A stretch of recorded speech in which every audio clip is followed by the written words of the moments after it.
Hi guys, Rose here with the Cackling Moon, and this is your Learn Tarot with Rose, class 4, I believe. I believe we are in class 4. I think 4 or 5. So for this class, we are going to discuss the last 7 cards of the Major Arcana. So let me just make sure I have them in order. Okay. So the first one we're going to talk about is number 15, the Devil. Now, the Devil card in the Major Arcana is definitely a card of restraint, to be held down, to be locked in, to feel addicted to something. Usually it can often symbolize addictions or to be oppressed. So if you're in a relationship that is harmful to you physically, emotionally, mentally, or all three, the devil card can sometimes portray that. If you are involved in some sort of substance abuse, the devil card can portray that as well. The devil card can also portray us not being happy with where we're at in our life. So our life purpose isn't actually being met. We are not really pursuing goals. We're not really going anywhere at that time. It can also be depression. It can portray depression or the inability to get what you want. The devil card can be a lot of different things. It can also be a person that is oppressing us, a person who has a lot of control over us, and our inability to, well, what we think is we cannot free ourselves from this person. But in reality, you can. And something I want to point out is if you look closely at the humans who are chained to the devil, the chains around their neck that are holding them down to what the devil has is they're actually loose. And they're actually so loose that you can lift them over your head. So in the essence, these people they think they are chained to the devil, but they're not. Now the question is, do they want to be, or are they just in denial? So that can also mean for your own personal life. If you feel unhappy with where you're at in life, if you are unhappy with the situation you're in and the person that you're with, we all have the ability to make changes. We all have the ability to say, I'm not going to do this anymore and move on. It just takes strength and it takes a lot of self love, the need for self love, and the hunger to have a lot of pride in yourself to get up and move on. So I feel like for a lot of us, when the devil card comes up, it may not just be pointing out the skeletons in our closet, but it's also pointing out that we have the ability to make a change and to get out of the situation that we're in. We just don't think that we have that option, but we do. In reverse, I usually take a reversal of the devil to mean a warning. I usually view it as a warning symbol of um, things are getting a little bit out of hand in your life. Your relationship might be, heading in a negative direction. Substance abuse might start happening, little things like that. I always read the devil card in reverse as a warning symbol. So everyone's different with how they portray it. But that's the way I see it. Now we have number 16. This is the Tower card. So the Tower card, coming after the Devil card, is another one of those dark cards in the tarot. So the Tower card is about destruction, change, rapid change, or unexpected change. Unexpected change as in something happens in your life that you weren't really prepared for. It doesn't necessarily have to be a negative thing. It can also be pregnancy. For some people, pregnancy might be looked at as destruction or or just a very life-changing experience. And for others, it's something we want. So it just depends on the client, really. The Tower card doesn't always have to be looked at as a negative. In fact, the Tower card can also be a relief for some people. The indication of everything is finally gonna have a turning point. So you're reaching rock bottom. You're reaching the point of where there's no, you can't get it can't get any worse than how it is. And the next option is for things to start improving. The Tower card can be looked at as just the need, the necessary need to get out of a situation, and doing whatever it is you need to do in order to get out of there. I also perceive the tarot card or the Tower card as a sexual card. I see it as like sexual release, an orgasm. When you're in a new relationship and the Tower card comes up, I often think of it as like the excitement and the just the aggressiveness of being physical with that person that is usually common with new relationships. So the Tower card can have its sexual its sexual meanings as well. In reversed, the Tower card can, like I said, it could be looked at as a warning card. I usually portray it as a warning card as well. I can see it as the inability to escape, the inability to set yourself free. I could see it as kind of like the warning shot of something is about to happen. There's going to be a drastic change coming on. It can also be looked at as the inability for that to happen. So if you're waiting for a life-changing experience and the Tower card in reverse comes up, sometimes if you have intuition, like if your intuition is coming through and your intuition is telling you it's not going to happen, that's usually the negative side of or the reversal side of the Tower is it's this change isn't meant to happen at this time. But honestly, you guys, when you're reading the cards, you got to pay attention to your intuition because you may know the definitions to each card. But if your intuition is telling you something completely different from what the definition is, you've got to go with your intuition because intuition is always, it's always spot on. Those are the messages from spirit that we're receiving. And if we're not listening to them, then you're you're blocking that out. Okay, card number 17. So next we have the Star. And the Star is one of my favorite cards in the tarot. So the Star is about hope. It's about healing. It's about balance. It's about release.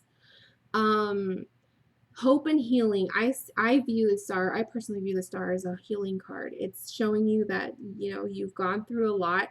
You are at your bare, like literally the woman is naked. So she's in her most vulnerable state, which is also her most natural state because at birth we were born naked. And she is not afraid to be herself. So I see it as coming out of a crazy situation and you're finally you're so comfortable with yourself and you're so comfortable with who you are that it doesn't even matter to you that you're not clothed. That I always see the stars like that. I also want you to notice the stars in the background with the large one right here. I like to think of that star as kind of like your guiding light.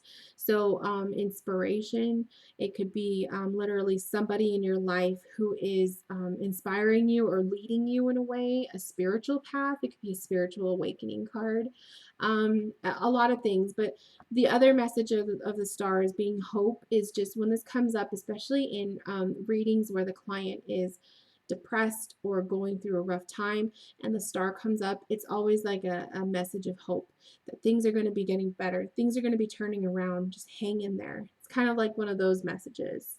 Now, in reverse, it shows pain. I usually view the star in reverse as pain, the need for closure, the need to seek out closure. There's things that haven't been released, so a lot of emotional problems or like pent up emotions that you haven't released yet. A lot of that kind of stuff. That's usually how I would view the star in reversed. Next we have number 18, which is the Moon card. The Moon card is probably my most favorite card in the tarot deck. Every time I purchase a tarot deck, I have to look at the Moon card. So Moon card is about mysteries. It's about this is my personal perspective, you guys. So my personal perspective of the moon is the two sides to our personality. We have the dominance, I mean not the dominant, we have the domesticated side, which would be portrayed as the dog. The dog is our domesticated personality, which is we're tame, we are obeying rules, we have goals, and we have, uh, kind of like a set way of living your life. And then you have the more feral side, which would be portrayed in the wolf. And the wolf is more symbolic of our spontaneous side, our adventurous side, the side of us that wants to not follow the rules. Especially like if there's those days where you decide you don't feel like going into work and you call out sick when you're not really sick and you spend the whole day doing whatever the heck you want. That's like listening to your more wolfy side. Um, so that's another little piece. I'm not sure if other readers read the moon like that, but that's always been a way that I intuitively have connected with the moon card for. Like I said, mystery. So moon card can reveal mysteries of our psyche and of our heart. So people who are doing relationship readings, when I do relationship readings for people, and if the moon card comes up, it can show like a secret crush. It can show just a secret admirer, that type of thing. It can also show the fact that maybe you're hiding something from someone else. It can be as so many different things. As you guys know, when you are in the moonlight and at nighttime, you're generally a little bit different than how you portray yourself during the daytime. And a lot of people, I think, can relate to that. And that's where I get the whole the domesticated versus the feral side. We all have that. It's also a good shadow work card. Revealing the things about your personality or about your life that you kind of keep on lockdown and you don't show to other people much. The moon card can kind of reveal that as well. Now, in reversed, it can show just like a person that is not in tune with their intuition whatsoever. Someone who's kind of dry, someone who's kind of closed off. That's generally how I would view the moon card is somebody who takes themselves way too seriously. Someone who's not open to new experiences and events and stuff like that. That's how I would view the moon card. Next, we have the sun, number 19. Now, the sun card is joy, happiness, good feelings, laughter, uplifted energy, positive energies. The sun card is all about that.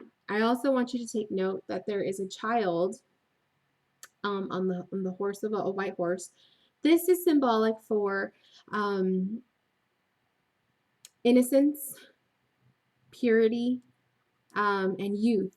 So a lot of times when I'm doing readings for adults, and they're older, more mature adults who have had a lot of experience in their life, and the sun card comes up for them, I usually intuitively, it'll come to me that it's a reminder of them to tap into their childlike personalities, to tap into their memories and their youth and all of that. Because a lot of times as we grow older, we forget all of the fun and excitement and the adventures that we had when we were children, and we get too serious and we get too stale. And I guess that's where the moon card in reverse would come in.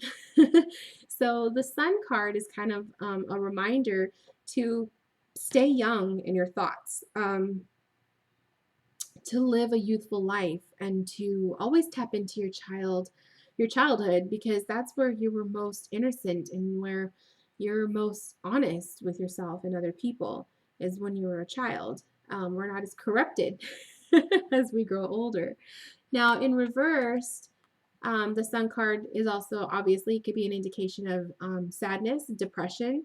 It could be an indication of somebody who is not happy or satisfied with their life, somebody who is quite immature, somebody who is not inspired or lacks inspiration, lacks motivation, doesn't, isn't a people person, not social.